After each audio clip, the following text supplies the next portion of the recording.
ஆந்திர மாநிலம் ஸ்ரீகாகுளம் கோயில் கூட்ட நெரிசலில் சிக்கி 9 பேர் உயிரிழந்த நிலையில் இதுபோன்ற நிகழ்வுக்கு யார் பொறுப்பு, தடுப்பது எப்படி என பரமக்குடி மக்களிடம் எமது செய்தியாளர் ராஜா நடத்திய நேர்காணலை தற்போது பார்க்கலாம். பொதுவாக அண்மை காலத்திலிருந்து நிகழ்ச்சி ஒன்று சொன்னால் அது அரசியல் கட்சி தொடங்கி ஆன்மீக நிகழ்ச்சி வரையிலும் கட்டுக்கடங்காத கூட்டம் வருவது வழக்கமாகிவிட்டது. இதற்கு முதற் பொறுப்பு யார் என்று சொன்னால் காவல்துறை தான் என்று நீதிமன்றம் கூட சுட்டிக்காட்டியிருக்கிறது. இதுக்கு காரணம் என்னன்னா, அந்த கூட்டத்தை ஏற்பாடுக்கூடிய நிர்வாகம், அந்த தலைமை, பக்காவான ஏற்பாடு, கட்டமைப்பு ரொம்ப முக்கியம்.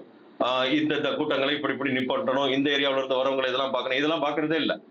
தாண்டோண்டி தனமா விட்டோம்னா இந்த பிரச்சனை உருவாகும். இந்த மாதிரி பெரிய கோவில்களில் விசேஷ காலங்களில் மக்கள் பெருவாரியாக திரண்டு வர்றாங்கன்னு சொன்னால் அங்கே அந்த கோவில் நிர்வாகத்தினர் அந்த மக்களை ஒழுங்குபடுத்துவதற்கு பேரிகார்டு மாதிரி கட்டி அந்த சம்மந்தப்பட்ட காவல்துறையினரை அந்த மக்களை கொஞ்சம் ஒழுங்குபடுத்தியிருந்தால் மக்கள் செறிந்து ஒரு இடத்துல அடர்த்தியாக போகிறதுனால தான் இந்த நெரிசல் ஏற்படுது. பேரிடர் மீட்புத் துறையினர், தீயணைப்புத் துறையினர் போன்ற காவல்துறையினரை வைத்து அங்கே உயிரிழப்பு ஏற்படாத வண்ணத்தில் மக்களுக்கு உரிய பாதுகாப்பு வழங்க வேண்டும். அதே வேளையில் அரசு காட்டக்கூடிய விதிமுறைகளை அங்கே பொதுக்கூட்டங்களும் மாநாடுகளும் நடத்தக்கூடிய அரசியல் கட்சியினர் பின்பற்ற வேண்டும் என்று கேட்டுக்கொள்கிறேன். கோயில்களில் கூட்டங்கள் செல்லும் போது வரையறைப்படுத்தணும். அந்த கூட்டங்களை இத்தனாயிரம் பேர் தான் அனுமதிக்கணும் ஒரு சட்டம் வைக்கணும்.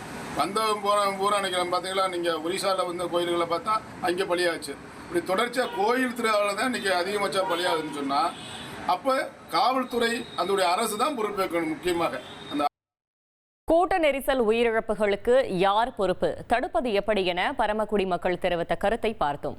1,24,00,000 மனங்களை வென்ற தந்தி டிவி யூடியூப் சேனல். தவிர்க்க முடியாத தம்ப்நெயில்ஸ், கலக்கலான கான்டென்ட்ஸ். நீங்களும் இந்த குடும்பத்தில் இணைய இப்பவே சப்ஸ்கிரைப் பண்ணுங்க. அசுரபலம் கொண்ட எங்கள் டிஜிட்டல் கரங்களில் உங்கள் விளம்பரங்களை சேர்க்க வாட்ஸ்அப் பண்ணுங்க. 8939888378. Email advttanditv@dttv.in.